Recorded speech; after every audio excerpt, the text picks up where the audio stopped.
قدر کو جگانا چاہتا ہوں، مدینہ میں بھی جانا چاہتا ہوں۔ ہمارے چینل سے جڑنے کے لیے یوٹیوب پر ندا نیٹورک کو سبسکرائب کریں۔ الحمدللہ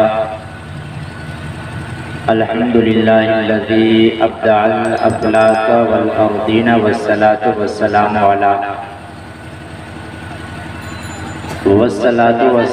من کان نبیا وآدم بین الماء والطین وعلى آلہ وصحبہ وأہل بیتہ ونور عرشہ اجمعین، اما بعد۔ فاعوذ باللہ من الشیطان الرجیم، بسم اللہ الرحمن الرحیم۔ والذین جاءوا من بعدهم یقولون ربنا اغفر لنا ولإخواننا الذین سبقونا بالایمان۔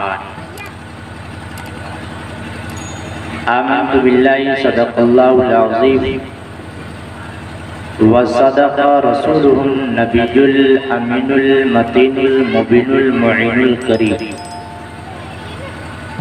ونحن على ذلك لمن الشاہدین والشاکرین والحمد للہ رب العالمین۔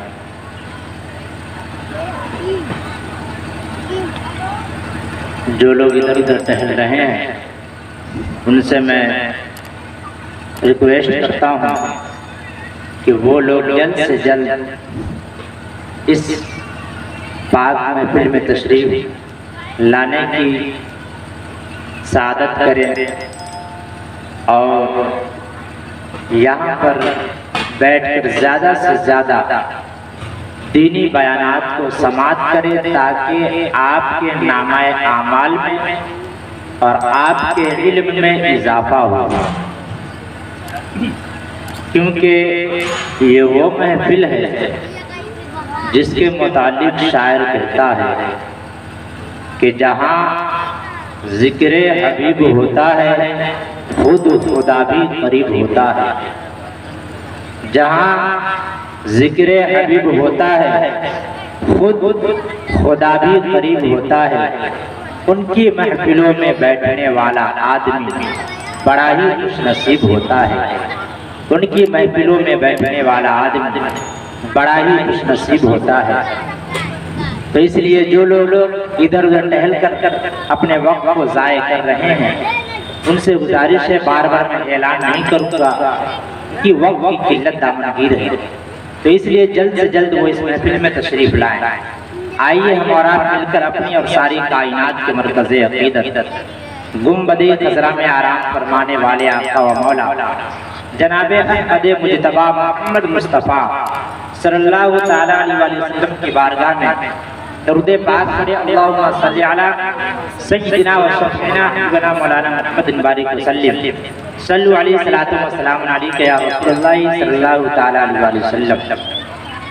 یہ محفل جشن غوث الورا و اصلاح معاشرہ کانفرنس بموقع ایصال ثواب کے تحت اس محفل کا انعقاد کیا گیا ہے۔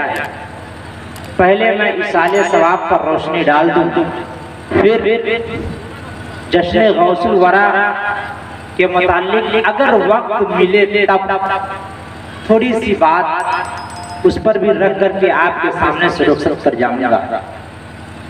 میں نے جس آیت کریمہ کی تلاوت کی ہے، اللہ رب العزت نے جو ارشاد فرمایا تو اس کا ترجمہ کیا ہے؟ اس کا ترجمہ یہ ہے کہ وہ لوگ جو بعد میں آیا یقولون، وہ لوگ کہتے ہیں ربنا، اے ہمارے رب، ربنا اغفر لنا، ہماری مغفرت کرنا، وَلِإِخْوَانِنَا الَّذِينَ، اور ہمارے بھائیوں کی مغفرت فرما، سبقونا بالایمان، جو ہم سے پہلے ایمان کے ساتھ رخصت ہو گئے۔ آپ حضرات اس محفل میں اس نیت کے ساتھ بیٹھے ہیں کہ آج اس قدر ہم اس چہلم چاہے برسی ہو یا بسوا ہو، جو بھی ہو، اس محفل میں جو ہم بیٹھے ہیں اس اخلاص کے ساتھ بیٹھے کہ جب لوگ کل ہمارے 40ویں یا برسی میں آئیں گے تو انشاءاللہ تبارک و تعالی اسی اخلاص کی برکتیں کام آئیں گی۔ میں بات کو زیادہ طویل نہیں کرنا چاہتا، میں بات کو اپنے موضوع پر لانا چاہتا ہوں کہ جیسا کہ آج نظریہ بن گیا ہے کیا کہ انسان اگر کوئی مر جائے، کوئی بھی انسان دنیا سے رخصت کر جائے تو لوگوں کا یہ نظریہ بن گیا ہے کہ اب ہم اس کے لیے کچھ نہیں کر سکتے۔ لوگ سوچتے ہیں کہ مرنے والا مر گیا تو اب اس کا عمل اس کے ساتھ، اب ہم اس کے لیے کچھ نہیں کر سکتے، حالانکہ غلط نظریہ ہے یہ۔ اس لیے کہ اگر ہم اس کے لیے کچھ نہیں کر سکتے تو قرآن ہمیں کبھی دعا کی تلقین نہ کرتا۔ قرآن کہہ رہا ہے والذین جاءوا من بعدہم یقولون ربنا اغفر لنا ولإخواننا الذین سبقونا بالایمان، اے میرے پروردگار عالم ہمارے ان بھائیوں کی مغفرت فرما جو ہم سے پہلے ایمان کے ساتھ رخصت ہو گئے۔ اے میرے ملت اسلامیہ کے بزرگ مسلمانوں، غلام دوست آپ کو مزاج دینا چاہتا ہے کہ امام احمد رضا خان علیہ رحمت و رضوان ارشاد فرمایا کہ کسی ایسے بدعقیدے کی نماز جنازہ میں مت جاؤ، کسی بدعقیدے کی نماز جنازہ میں شامل مت ہو۔ تو لوگ چلانے لگے کہ یہ امام احمد رضا خان کا اپنا فتویٰ ہے، لیکن آج مجھے کہہ لینے دیجئے امام احمد رضا خان کی بولی اپنی نہیں ہوتی ہے۔ امام احمد رضا خان وہی بولتے ہیں جو قرآن بولتا ہے، امام احمد رضا خان وہی لکھتے ہیں جو مصطفیٰ کی شریعت کی اجازت دیتی ہے۔ اے ملت اسلامیہ کے بزرگ مسلمانوں، آپ کسی بھی علامہ مطہر سے پوچھیں، کسی بھی مفتی اعظم سے پوچھیں کہ حضرت نماز جنازہ کیا ہے، تو وہی علامہ مطہر جواب دیں گے، مفتی اعظم جواب دیں گے کہ نماز جنازہ مسجد کے لیے مغفرت کی دعا ہے۔ لیکن اس سے آگے بڑھیں، جب آپ نماز جنازہ پڑھ چکے تو کیا مسجد کی ان ذمہ داریوں سے آپ سنتوش ہو گئے؟ کیا مسجد کی ان ذمہ داریوں سے آپ الگ ہو گئے؟ کیا ان کے لیے ایصال ثواب کی محفل کا قیام نہیں ہوگا؟ کیا ان کے لیے میلاد خوانی کا اہتمام نہیں ہوگا؟ کیا ان کے لیے قرآن خوانی وغیرہ کا اہتمام نہیں ہوگا؟ تو آئیے کسی اور سے نہیں، مصطفیٰ کی حدیث سے پوچھتے ہیں۔ اس لیے کہ آپ پوری زمین چھائے چھتر تلے چلے تھے تو کعبے پہ بدر التجا، طیبہ پہ شمس الضحیٰ، مصطفیٰ جان رحمت ارشاد فرماتے نظر آئیں گے اذا صلیت علی المیت فاخلصوا له دعاء، جب جب نماز جنازہ پڑھ چکو تو تم میت کے لیے دعاؤں میں مشغول ہو جاؤ۔ میں عرض یہ کرنا چاہتا ہوں کہ نماز جنازہ تو خود میت کے لیے دعا ہے، اس کے بعد بھی پیغمبر مجاز دے رہے ہیں، اپنے غلاموں کو تلقین کر رہے ہیں۔ یاد رکھنا میرے پیغمبر وہ دور بھی دیکھ رہے تھے جو آج ہم اپنے سماج میں دیکھتے ہیں۔ لوگوں کے یہ نظریات بن گئے ہیں، لوگوں کے یہ عقائد بن گئے ہیں کہ دعاؤں کا کوئی فائدہ نہیں ہے۔ وہی پیغمبر وہ دور بھی دیکھ رہے تھے جو آج ہم اپنے سماج میں دیکھتے ہیں، آج ہم اپنے معاشرے میں دیکھتے ہیں کہ ہمارے کاندھے پہ جنازہ ہوتا ہے، کوئی غیبتیں کر رہا ہوتا ہے، ہمارے کاندھے پہ میت ہوتی ہے، کوئی چغلیاں کر رہا ہوتا ہے، اور عالم کو یہ ہے ہماری بےحسی کا، اور ہمارا ضمیر اس قدر مر چکا ہے کہ جب ہم مردے کو قبر میں اتار رہے ہوتے ہیں اس وقت بھی کسی کی زبان پر کہے ہوتے ہیں، کسی کی ہونٹ پہ تبسم ہوتا ہے۔ اے میرے ملت اسلامیہ کے بزرگ مسلمانوں، میرے پیغمبر یہ سارے مناظر دیکھ رہے تھے، اس لیے اپنے غلاموں کو تلقین کر دیا، اپنے غلاموں کو بتا دیا، اپنے غلاموں کو مجاز دے دیا۔ یاد رکھنا صرف نماز جنازہ کی دعا سے تم میت کی ذمہ داریوں سے فارغ نہیں ہو گئے، فخلصوا له دعاء، اس کے بعد بھی تم دعاؤں میں مشغول رہو۔ کیا مطلب؟ پیغمبر مجاز دے رہے ہیں جب تمہارے سامنے سے نماز جنازہ گزر رہا ہو اس وقت میت کے لیے تم دعا کرو، جب تم مردے کو جب قبر کے اندر اتار رہے ہو اس وقت تم میت کے لیے دعائیں مغفرت کرو۔ آئے اسی حدیث پاک کی شکل میں ہم اس محفل کو سجائے بیٹھے ہیں، چاہے وہ چہارم کی محفل ہو، چاہے وہ دسویں کی محفل ہو، چاہے وہ دسویں کی محفل ہو، چاہے وہ چودہ کی محفل ہو، چاہے وہ برسی کی محفل ہو، اسی حدیث پاک نے ہمیں مجاز دے دیا کہ تمہارا من جتنا چاہے مرحوم کے لیے دعائیں مغفرت کرتے رہو اور ان سبوں کا فائدہ انہیں پہنچتا رہے. سبحان اللہ سبحان اللہ. یہ تو تھی دعائیں مغفرت کرنے کے جواز کا مسئلہ. کہ قرآن نے ہمیں یہ تلقین دیا, مجاز دیا کہ جب جب لوگ قرآن پڑھیں گے تو وقت لوگ میت کے لیے مغفرت کی دعا کریں گے کہ اے اللہ بخش دے ہمارے ان بھائی کو جو ہم سے پہلے ایمان کے ساتھ چلے گئے, ایمان کے ساتھ. اب بات یہاں پر تھوڑی سی غور کرنے کی بات ہے. یہ تو تھی کہ کوئی انسان دنیا سے رخصت ہو جائے تو ہم ان کے لیے مغفرت کی دعا کریں گے, لیکن اگر ہم مغفرت کی دعا کریں کسی کے لیے تو کیا ہر کسی کے لیے کرتے, چاہے کوئی ایرا غیرہ ہو, جیسا بھی ہو, کیا ہم ان کے لیے مغفرت کی دعا کر سکتے ہیں؟ چاہے ایمان والا ہو یا بے ایمان ہو, ہر کسی کے لیے مغفرت کی دعا کر سکتے ہیں. تو کسی اور سے نہیں. آپ قرآن پڑھیں, قرآن کے اندر تمام سوالات کے جواب موجود ہیں, لیکن بشرط یہ ہے کہ انسان کو اس کا اتنا نالج نہیں, اتنا علم نہیں انسان کو کہ وہ تمام مسائل کو قرآن سے حل کر سکے اور احادیث مبارکہ سے تمام مسائل کو اخذ کر سکے. میں آپ کو بتا دوں کہ ہر ایرے گہرے کے لیے ہم دعائیں مغفرت نہیں کر سکتے, اور یہ میری بولی نہیں بلکہ جس آیت کریمہ کی جو میں تلاوت کیا ہوں اسی آیت کریمہ کو آپ غور سے پڑھیں. ہے کیا وہ آیت کریمہ؟ پھر سے میں دہرا دوں کہ آیت کریمہ ہے کہ والذین جاءوا, وہ لوگ جو آئے من بعدہ, بعد یقولون, وہ لوگ کہتے ہیں ربنا اغفر لنا, اے ہمارے رب ہماری مغفرت فرما, ولاخواننا الذین, اور ہمارے ان بھائیوں کی مغفرت فرما, سبقونا بالایمان. قرآن نے کیا کہا؟ سبقونا بالایمان, جو ایمان کے ساتھ دنیا سے رخصت ہو جائیں انہی کے لیے ہم دعائیں مغفرت کر سکتے ہیں, ورنہ کسی بے ایمان کے لیے ہم دعائیں مغفرت ہرگز نہیں کر سکتے, ہرگز نہیں. لیکن دعائیں مغفرت جو ہم کرتے ہیں, ایک حدیث پاک سے اور بتا دوں کہ یہ زمانہ ایسا ہے, زمانہ کہ لوگ اپنی طرف کھینچنے کے لیے لوگوں کو اس طرح کی باتیں بتاتے ہیں کہ گویا کہ وہ قرآن و حدیث کے خلاف کی باتیں رہا کرتی ہیں لوگوں کو کھینچنے کے لیے. اور ہماری بھولی بھالی عوام یہ بھی اللہ ماشاءاللہ, فلاں صاحب اگر کہہ دیں کہ آپ قرآن خوانی مت کریں, اور اس پر وہ بھی جو فلاں صاحب جو پوچھ رہے تھے وہ بھی اعتراض کرنا شروع کہ دکھائیں کہاں لکھا ہے, کس احادیث مبارکہ میں لکھا ہے. اگر کوئی کہہ دے کہ آپ یہ نہ کریں, آپ اسی کا اہتمام نہ کریں, تو ہماری عوام جو جاہل ہے بولی بھالی, ان کو تو علم نہیں, ان کو تو پتہ نہیں کہ کتنی ساری احادیث مبارکہ ہیں جو ایصال ثواب کے جواز پر دلیلیں ہیں, لیکن ہماری عوام کو توفیق نہیں کہ اس کو تھوڑا سا کلیئر کروانے کسی اور علامہ صاحب سے یا کسی اور مولانا صاحب سے.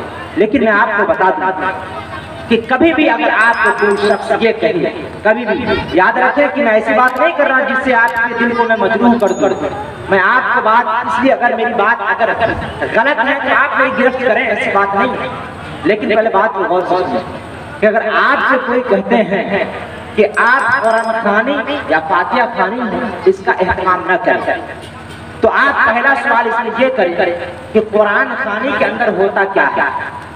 اگر کوئی یہ کہے کہ آپ برسی کا انتظام نہ کریں, 40ویں کا اہتمام نہ کریں, تو ان سے پوچھے کہ آپ لفظ 40ویں کو پکڑ کر کے عوام الناس کو گمراہ کر رہے ہیں, آخر اس 40ویں کے اندر ہوتا کیا ہے. کبھی غور آپ نے کیا؟ وہ لوگ جانتے ہیں, لیکن صرف وہ لوگ اپنی طرف کھینچنے کے لیے, ورنہ یہ ناچیز انہی کی کتب سے آپ کو ثابت کرے گا کہ ان کے جو اکابر تھے وہ خود اس کے قائل تھے. لیکن وہ اپنے اکابر کی کتابوں کو آپ کے سامنے دکھاتے نہیں. کیوں؟ اس لیے کہ اگر وہ اپنے اکابر کی کتابوں کو آپ کے سامنے اگر رکھ دیں گے تو پھر اس میں اور ہم میں جو فرق، حالانکہ جھگڑا اس کا نہیں، ان کے اندر جو عقائد باطلہ ان کی کتب کے اندر ان کا جھگڑا ہے. یہ تو مستحبات والی چیزیں ہیں، یہ تو مستحبات والی چیزیں ہیں. انہوں نے جو نبی آخر زمان صلی اللہ علیہ وسلم پر تنقید انہوں نے جو کی، حالانکہ جھگڑا تو ان کا ہے لیکن معاملہ میں زیادہ طویل نہیں کرنا چاہتا. تو اگر آپ سے کوئی اگر کہے تو آپ ان سے پہلے یہ پوچھیں کہ اگر کوئی برسی کرتا ہے، برسی ایک نام رکھ دیا گیا ہے، برسی نام رکھ دیا گیا ہے، اور جو تیجا کرتے ہیں یا 10واں یا 20واں، یہ نام یاد رکھیں کہ کوئی بھی انسان کسی چیز کا جب پروگرام رکھتا ہے نا تو دن اور تاریخ متعین کر دیتا ہے. کیوں؟ اس لیے کہ لوگ اپنی ضروریات سے فرصت حاصل کر کے اس تاریخ کو جمع ہو جائے. اب مان لیں کہ اگر ہم برسی یعنی سال میں لوگ ایک بار اس لیے کرتے ہیں کہ اگر ہم بیچ میں کبھی کر دیں گے تو لوگوں کا تو نظریہ یہ بن گیا ہے کہ اب سال میں ایک دفعہ ہوگا یا 10 دن کے بعد ہوگا یا 20 دن، حالانکہ آپ کبھی بھی کر سکتے ہیں. لیکن لوگ متعین اس لیے کر دیے ہیں کہ تمام لوگ اپنی ضروریات سے فرصت حاصل کر کے اس دن حاضر ہو جائیں. حاضر صرف اور صرف یہ مسئلہ ہے. لیکن اگر کوئی دن متعین کرتا تو پھر اس میں بھی کوئی کراہت کی بات، یا ایسا نہیں کہ وہ ناجائز والے کام کر دیے. حالانکہ حضور خود اپنے تمام چیزوں کی تاریخ کو متعین کیے ہوئے تھے. اگر کہیں جانا ہوتا، جیسے کہ شہدائے جو احد تھے ان کے قبر پر حضور جاتے تھے تو آپ دن متعین کر دیے کہ فلاں فلاں دن وہاں جائیں گے. تو آخر ہم بھی دن متعین کرتے ہیں. دن متعین کرنا خود سنت رسول سے ثابت ہے. تو اگر آپ سے کوئی سوال کرے تو آپ ان سے پوچھیں کہ آخر چہارم کے اندر ہوتا کیا ہے، کیا ہوتا ہے صاحب؟ تو اس کے اندر ہوتا یہ ہے کہ تمام لوگوں کو جمع کیا جاتا ہے حسب توفیق، اور وہ لوگوں کے ہاتھوں میں جن کو قرآن پڑھنے آتا ہے تو ایک ایک پارے جس کو جتنی توفیق ہوتی ہے پڑھتے ہیں. نئی قرآن پڑھنے آتا تو سبحان اللہ الحمدللہ کا ورد کرتے ہیں. اب آپ خود سوچیں کہ بس یہی ہو گیا چہار، اگر 10 دن کے بعد کریں تو یہ ہو گیا 10واں، یہی چیز کو 20 دن کے بعد کریں تو یہ ہو گئی 20واں، اسی دن کو اگر 40 دن کے بعد کریں تو ہو گیا 40واں. اب بتائیں کہ کیا یہ چیز کرنا ناجائز و حرام ہو گیا؟ اب خود سوچیں نہیں. لیکن آخر وہ جو لوگ منع کرتے ہیں تو آخر کیوں منع کرتے ہیں؟ صرف اور صرف آپ کو اپنی طرف کھینچنے کے لیے. اور ایک دلیل جو دیتے ہیں آپ کو، دلیل ہے نہیں بلکہ اس کی من گھڑت تعبیریں ہیں، ان کی ڈھکوسلے پن ہے وہ ہے. وہ کہتے کیا ہے آپ سے، کیا رسول اللہ نے یہ چیز کی؟ کیا صحابہ نے کیا؟ کیا تابعین اور تبع تابعین نے ان چیز کا اہتمام کیا؟ اور ہماری گوری بھاری عوام جن کو کچھ پتا نہیں، اگر ان سے پوچھ دیا جائے کہ ذرا بر کے باپ جو فتح ہے آخر کیوں پڑھا تو بتا نہیں پائیں. حالانکہ زبر زیر سے بہت سارے معنی میں تبدیلیاں آ جاتی ہیں، لیکن ہماری عوام سے پوچھتے ہیں کیا رسول اللہ نے کیا؟ یہ چیز کو اگر آپ کو پوچھنا ہے تو کسی عالم سے جا کر کے پوچھیں. یہ عوام کو تو غسل کے فرائض بھی نہیں معلوم کہ غسل کے فرائض نہیں کیا. ان سے احادیث ان سے دلائل مانگیں گے کہ آپ کو دلیل دیں گے.